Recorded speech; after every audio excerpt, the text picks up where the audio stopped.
నిన్న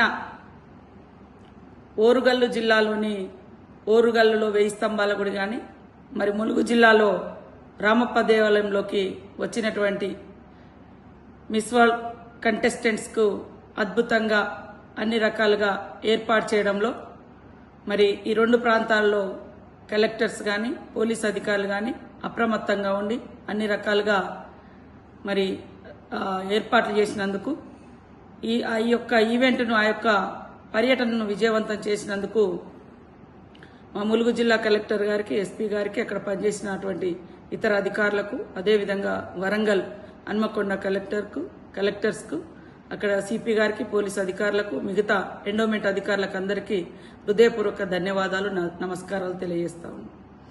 అక్కడ అద్భుతంగా సక్సెస్ అయిందని కళ్ళల్లో బీఆర్ఎస్ నాయకులు నిప్పులు పోసుకొని ఎక్కడ ఏం దొరుకుతా అని మరి కోడిగుడ్డు మీద ఈకలు బీకే ప్రయత్నం చేస్తూ ఉన్నారు. ఈవాంక తోక పట్టుకొని తిరిగినటువంటి గత బీఆర్ఎస్ నాయకుడు మరి వాళ్ళు వచ్చినప్పుడు ఈవాంక ఆ వంకలు వచ్చినప్పుడు మీరు ఎలాంటి సంస్కృతిని సాంప్రదాయాన్ని పాటించిరో ఒకసారి గుండెల మీద చేసుకొని చెప్పాలి. ఈరోజు నిన్న జరిగినటువంటి సంఘటనలో 33 మంది కంటెస్టెంట్స్ వస్తే 32 మంది వాళ్ళ కాళ్ళు వాళ్ళు కడుక్కొని మరి గుళ్ళోకి రావడం జరిగింది. ఇవాళ మన ఇళ్లలోకి కానీ గుళ్ళల్లోకి కానీ ఎవరైనా వచ్చినప్పుడు కాళ్ళను శుభ్రం చేసుకొని రావడం మన సాంప్రదాయం. ముఖ్యంగా గిరిజన ప్రాంతాల్లో మరి కాళ్లకు నీళ్లు ఇవ్వడం, కాళ్ళు కడుక్కున్నాక ఇళ్లలోకి రావడం మా సాంప్రదాయం. ఆ సాంప్రదాయాన్ని మేము పాటించడం జరిగింది. అందులో ఒక్క అమ్మాయి ఎవరో ఆమె